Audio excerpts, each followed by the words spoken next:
I'ma blow up. Yeah.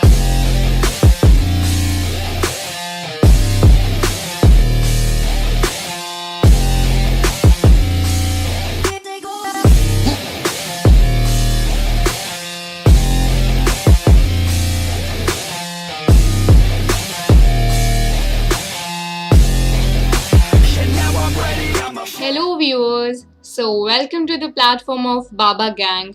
I am Nikita, your biology mentor.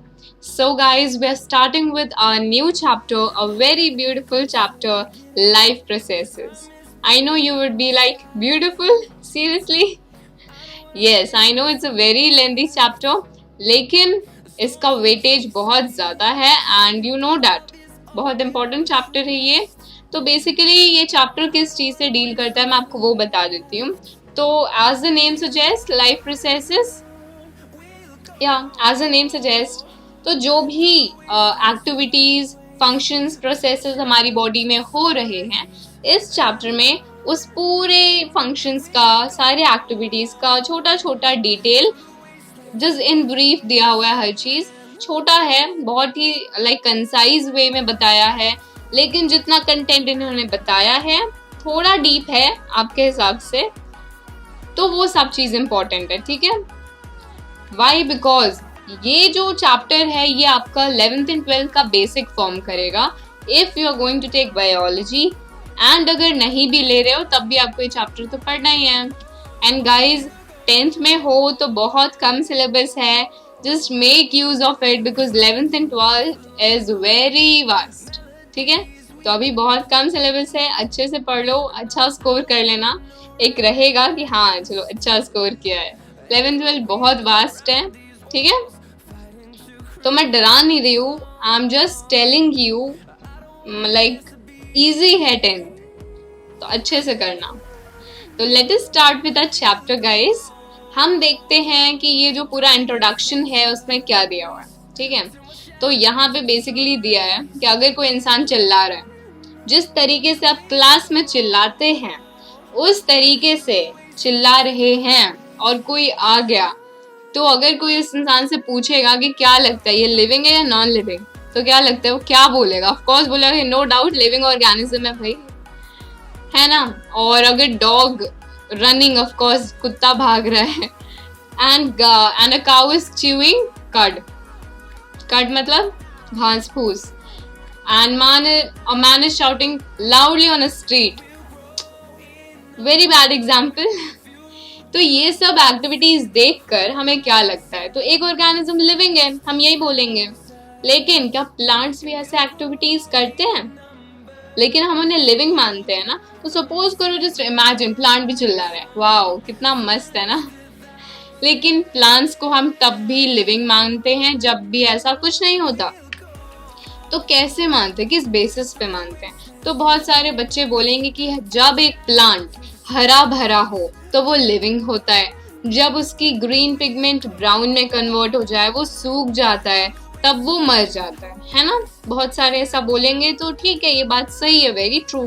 लेकिन बहुत सारे ऐसे प्लांट्स होते हैं जिनमें ग्रीन पिगमेंट नहीं होता, कलर्ड अलग अलग पिगमेंट्स प्रेजेंट है, तो क्या हम उनको नॉन लिविंग बोलेंगे? नहीं. तो जो मॉर्फोलॉजिकल कैरेक्टर्स है उसके बेसिस पे हम नहीं डिफाइन कर सकते कि या this is living, this is not living. ठीक है, अदर देन ग्रीन जो है वो भी ग्रो कर रहे हैं. एंड अगर हम सोचें कि they grow over time, so we know that they are alive. Some will say of course, so we tend to think some sort of movement, either growth related or not. So as common evidence for being alive, but a plant that is not visibly growing, a plant तो grow भी नहीं कर रहा है ना.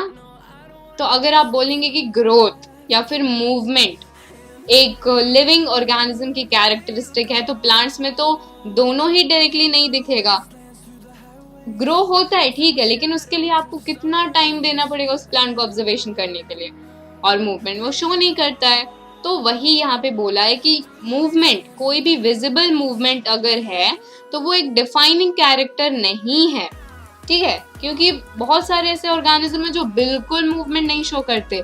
अगर movement वो कर भी रहे हैं तो एकदम माइक्रो लेवल पे, जो कि इम्पॉसिबल है आपको देखना उस तरह की मूवमेंट कर रहे हैं, तो इसीलिए हम मूवमेंट की बेसिस पे डिसाइड नहीं करते हैं।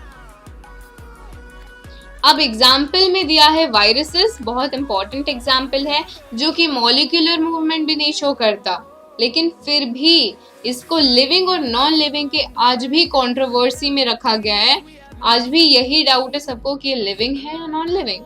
तो अगर वायरसेस एक सेल में चला जाता है तब वो मूवमेंट शो करता है, होस्ट सेल में आने के बाद, वरना नहीं करता है। ये चीज यहाँ पे लिखी हुई है।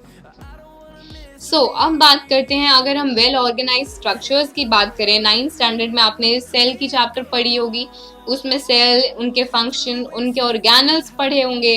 तो टिश्यूज किस चीज के बने होते हैं? अगर हम बात करें टिश्यूज हैं, तो ये जो टिश्यूज होते हैं ये सेल्स के बने होते हैं, और सेल्स में बहुत सारे कंपोनेंट होते हैं, such as organelles, cytoplasm and etcetera, etc blah blah ब्ला।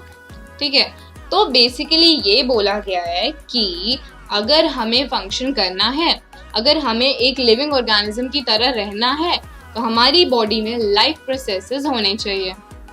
लेकिन ऐसा तो नहीं है कि सपोज करो मेरा जो लंग्स है उसमें जो सेल्स हैं, मैं जब से बर्थ ली हूँ तभी से वही सेल रेस्पायर कर रहे हैं, तब तो वो बेचारा डैमेज हो चुका होगा अभी तक, तो वो सेल्स रिन्यू होते रहते हैं। तो उस रिन्यू प्रोसेस को मेंटेनेंस कहते हैं, रिपेयरेंस कहते हैं। तो वही बोला है कि लिविंग ऑर्गेनिजम्स को रिपेयर और मेंटेन करते रहना चाहिए टाइम टू टाइम, और जो मॉलिक्यूल्स हैं उनमें भी मूवमेंट होते रहना चाहिए। तो ये जो मेंटेनेंस प्रोसेस है, इसी को हम लाइफ प्रोसेसेस बोलते हैं। और जो लाइफ प्रोसेसेस हैं उसमें क्या क्या आते हैं? न्यूट्रिशन, खाना खाना, excretion, inhalation, digestion, excretion, reproduction, ये सब life process, transportation in the body. तो अब देखते हैं लाइफ प्रोसेसेस में क्या क्या आते हैं। तो जो भी मेंटेनेंस प्रोसेस हैं वो किस लिए होते हैं, उनका क्या जरूरत है हमें डैमेज प्रिवेंट करने के लिए, ब्रेक डाउन प्रिवेंट करने के लिए। अब जो भी प्रोसेस हो रहा है उसको एनर्जी तो चाहिए, तो एनर्जी कहाँ से आएगा? एनर्जी आएगा एक्सटर्नल सोर्स से, बाहर से बॉडी के अंदर आता है क्या? खाना, फूड, यहाँ पे लिखा हुआ है। तो इस प्रोसेस को हम बोलते हैं न्यूट्रिशन। ठीक है, नंबर 1 हो गया। अब आते हैं, अब जो है यहाँ पे ग्रोथ की बात करें तो हमारे बॉडी में और भी ग्रोथ हो रही होती है, तो हमें एक्स्ट्रा रॉ मटेरियल भी चाहिए रहता है। तो अब डिपेंड करता है कि हमारा न्यूट्रिशन का टाइप कैसा है। तो सपोज करो मैं एप्पल्स खाती हूँ, ठीक है, तो एप्पल्स मुझे ट्री के पास जाके तोड़ के लेके आना पड़ेगा, है ना। ट्री खुद तो लाके देगा नहीं मेरे को, तो जरूरी नहीं है वो एप्पल सुंदर एप्पल दे, खराब एप्पल भी दे सकता है। तो जब वो खराब एप्पल देगा तो मैं उसे कट करके खाऊंगी, अच्छे वाले पार्ट खाऊंगी सिर्फ, तो मैं मॉडिफाई करके खाऊंगी। वही चीज यहाँ पे लिखा है कि जो फूड सोर्सेज हैं वो majority food sources carbon based होती हैं, और डिपेंडिंग ऑन द कार्बन की कॉम्प्लेक्सिटी सभी लिविंग ऑर्गेनिज्म का जो फूड सोर्स बाहर अवेलेबल है वो अलग अलग है। हमें जरूरत अलग होती है, हमें एनवायरनमेंट किसी और फॉर्म में देता है, ठीक है। जरूरी नहीं है कि जो हमें चाहिए वही मिलेगा हमेशा। तो हम उन सब को सिंपल फॉर्म में कन्वर्ट करते हैं, बाहर के चीजों को, जो भी रॉ मटेरियल हमें मिलता है। तो outside sources of energy very हो सकते हैं। Environment is not under the control of individual organism, है ना। मेरे कंट्रोल में तो नहीं है कि मैं सुंदर ही एप्पल तोड़ के खाऊंगी, ठीक है, लेकिन सब एप्पल सड़े होंगे तो मुझे उनमें भी सिलेक्ट करना पड़ेगा। So these sources of energy therefore need to be broken down, और उन्हें सिंपल सोर्स ऑफ एनर्जी में, यूनिफॉर्म सोर्स ऑफ एनर्जी में कन्वर्ट करना पड़ेगा, ठीक है। अब ये यूज कहाँ कहाँ होते हैं? ग्रोथ में यूज होते हैं, मॉलिक्यूलर मूवमेंट्स में यूज होते हैं। तो जो भी केमिकल रिएक्शंस हमारी बॉडी में हो रहे होते हैं वो क्या होते हैं? बेसिकली वो रिएक्शंस ऐसे ही होता है कि एक फॉर्म से दूसरे फॉर्म में कन्वर्ट हो रहा होता है। तो वो ऑक्सीडाइजिंग रिड्यूसिंग रिएक्शंस हैं। ऑक्सीडाइजिंग मतलब ऑक्सीजन का एडिशन, रिडक्शन मतलब ऑक्सीजन का रिमूवल। ऐसे बहुत सारे प्रोसेस चलते रहते हैं, ब्रेकडाउन मॉलिक्यूल्स का होता है। अब ऑर्गेनिजम्स ऑक्सीजन यूज करते हैं, कहाँ से यूज करते हैं? बॉडी के बाहर से, रेस्पिरेशन के थ्रू। अब ऑक्सीजन ले रहे हैं और भी बहुत सारी चीजें लेते हैं, तो ये प्रोसेस हो गया रेस्पिरेशन। ओके, तो इसी तरीके से और भी प्रोसेस हो गया, 2 प्रोसेस, पहला न्यूट्रिशन हो गया, दूसरा रेस्पिरेशन हो गया जिसमें हम ऑक्सीजन ले रहे हैं और भी बहुत सारी चीजें लेते हैं, जो यूज होता है वो यूज करके बाकी सबको वापस भेज देते हैं। तो यही प्रोसेस जो होते हैं, हम नेक्स्ट लेक्चर में और भी इस प्रोसेस पढ़ेंगे कि एक्चुअल में क्या क्या प्रोसेस इसमें होते हैं।